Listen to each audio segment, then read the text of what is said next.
people, the local people that are around here and enjoy football. And let's see, we're going to go to phones right now. Good morning. You're on KTIB. Good morning. This is Bart Darby. How are you? Hey, Bart Darby. Yeah, it's Bart Darby. All right, what's going on, man? I would ask you to play Dialing for Dollars, but okay, that's right. For those of you who are younger and don't remember Bart Darby, he was on television. He did a break in the afternoon, right? It's called Dialing for Dollars. Exactly, and of course... My history major there. Exactly, and he did the weather on the breakfast edition with Bill Stanley for many years, too. Man, William, you're just a wealth of knowledge here. Yeah. What's the weather look like, man? Give it to me in 30 seconds. Well, long story short, we're probably going to stay mostly dry today and tomorrow, but starting Saturday, looks like we'll go back to our typical 40% chance of daytime showers, so at least we'll take the edge off the heat a little bit, probably be in the low 90s instead of upper 90s. Yeah. Good. And hard to believe, Greg, I think at the end of this week will be the 15th anniversary that Hurricane Andrew hit us. Really? Yeah. I can remember boarding up my business and my house for that, man. That was scary. Yeah, I can still remember, because it made landfall early on a Wednesday morning, and we lost our power at 1:05 a.m. Stayed without power in Thibodeau for 3.5 days. And it's hard to believe that much time has gone by. 15 years ago. Yeah, August 1992. Wow. And let's see, this is the week that that Katrina came in a couple of years ago, too, right? Right on the 29th. Yeah, okay. All right. And it's just incredible how time has gone by incredibly. I was also happy to hear that our friend Johnny Perkle's coming back in a couple of weeks. Well, yeah, we're going to mention that, and I appreciate you bringing that up while we're on the air here. Yeah, Johnny's going to be on, let me see my calendar. Hold on. I think it's September 8th. Yeah, I think that's the date. I've got the calendar right here. Yeah, September 8th, Johnny Jam will be back with his Soul in the Bowl show. I think it's going to be between 11 and 12 o'clock, and he's given me the privilege of being in here and handling the soundboard as I'm doing this morning for him. So I'm looking forward to it. And, yeah, I got to give a plug. I'll probably have to give Linda $20 for this, but...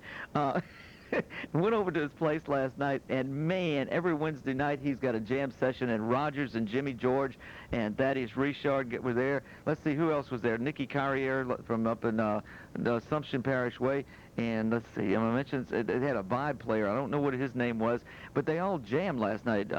William, and it was just, it was magic, as Johnny would say, and we're going to have some of that music on Johnny's show, along with a lot of other music that that we have recorded over the years. And Johnny and I were talking, William, the other day, that we have something that nobody else has, as a matter of fact.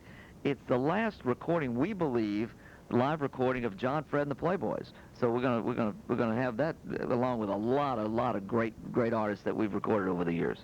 Yeah, it's hard to believe it's been a little over 2 years since he passed away. Yeah. And I can still remember the day he passed on because our friend Jim Inkster, longtime radio host in Baton Rouge, did a tribute to him on his on the public radio affiliate he worked for at the time. And our friend Don Grady at Louisiana Network also did a very nice tribute to him. And, I never knew until he left us. I think that his actual last name was Guitrez. I have to ask Johnny that, and I should know that, but I just don't know it. Your guess is as good as mine. But he was the only guy that would knock the Beatles off the charts. And very few people know that. When he came out with Judy in Disguise, the Beatles were #1, and John Fred came in and knocked them off the charts.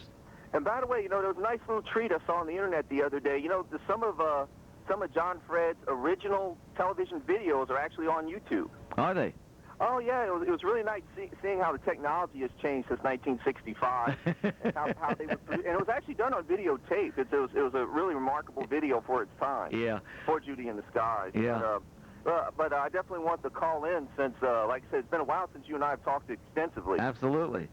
And it's good to have you here, man. Good to hear from you this morning. And William Taylor is one of the most knowledgeable meteorologists around this area, believe it or not, bar none. The heck with Bob Breck. Yeah, but my wig looks a lot better. You have to admit that. Yeah. Is that a wig? I always saw you with a hat on, so I didn't. Yeah, I didn't want the humidity to squash it too bad, so I had to wear the hat. All right, William. Well, listen, we got to run, buddy, but I appreciate you calling me, and let us hear from you again, okay? All right, see you later. All right, man. Have a good day. Bye-bye. All right, bye-bye. That's old William Taylor there. He's He's a long-time listener and a not a first-time caller there. It's, let's see, 7:46 right now, and I'm Greg Dumas sitting in for Gene. Continuous Blue Nation. Every call you get is free. Switch today and take your pick of 3 great camera phones for just $29.99 each. Then turn your favorite summer shots into prints when you try out a printer at your local Centennial store. And you keep the prints. That's 3 cool camera phones, just $29.99 each. Only at Centennial.